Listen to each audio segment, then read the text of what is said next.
Manhuaçu começou 2009 com um pouco de azar. Os primeiros dias de janeiro foram de preocupação. Chovia e o rio subia. Mais uma vez, a enchente inundou casas, comércio e prejudicou os moradores. Após a cheia, outro problema a enfrentar. A poeira e o lixo estavam em todos os cantos da cidade. Na rua Júlio Bueno, até um protesto aconteceu em fechamento da rua devido à demora na limpeza. E limpeza é o que a rodoviária estava precisando. O CONCEP, Conselho Municipal de Segurança e Defesa Social, debateu em fevereiro sobre a instalação de câmeras e a situação da rodoviária, que em novembro foi reformada. Reforma foi o que as linhas de energia e de telefone precisaram após a passagem de uma Scania pela BR-262, carregada com equipamentos para as Minas, que deixou a população de 3 bairros sem eletricidade e condições de ligar, pois os cabos que passam por cima da rodovia foram atingidos. Em abril, o tema câmeras de monitoramento novamente voltou à tona. Em resultado de enquete divulgado pelo Manhuaçu.com, a população foi a favor da instalação das câmeras. A partir daí, o CONCEP esforçou-se e começou a instalação no centro da cidade. Mas além do centro, outro bairro que necessitava de monitoramento era o Coqueiro. Com a implantação de 4 faculdades, a Avenida Getúlio Vargas ganhou novos estabelecimentos comerciais, movimentos constantes de pessoas e carros. Com o volume maior de universitários, o número de bares aumentou e os moradores pediram ajuda das autoridades a fim de resolver o problema, mas que até hoje muita coisa ainda não foi feita. O que resolveu na cidade foi o programa Olho Vivo na Faixa.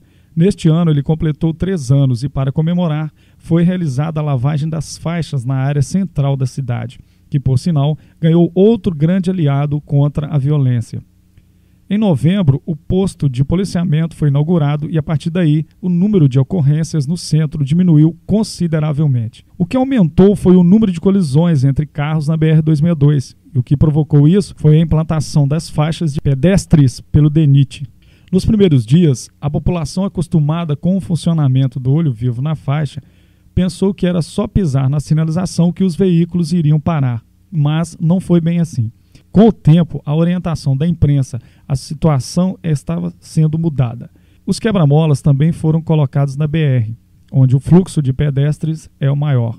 Isso foi conseguido após esforço da administração municipal. Agora, sobre orientação que não teve foram os clientes dos Banco do Brasil, Caixa Econômica Federal e HSBC.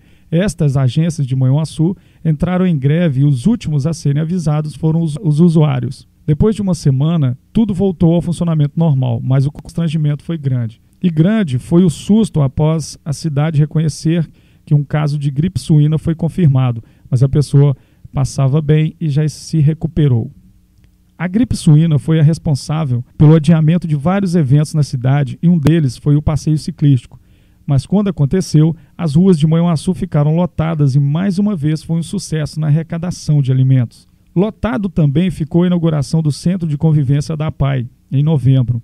O local tem ampla estrutura e irá proporcionar melhores condições de atendimento aos portadores de necessidades especiais e aos professores. Condição de atendimento é o que não teve na Casa de Cultura de Manhuaçu. Com 2 meses de atraso na conta de água, o fornecimento foi cortado e todos os usuários ficaram prejudicados.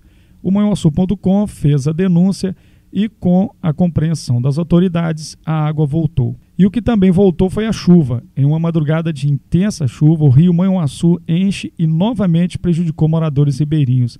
Uma semana depois, outra forte chuva causou danos pelos 4 cantos da cidade. E até o caminhão de recolhimento de lixo afundou ao passar por uma rua durante o temporal.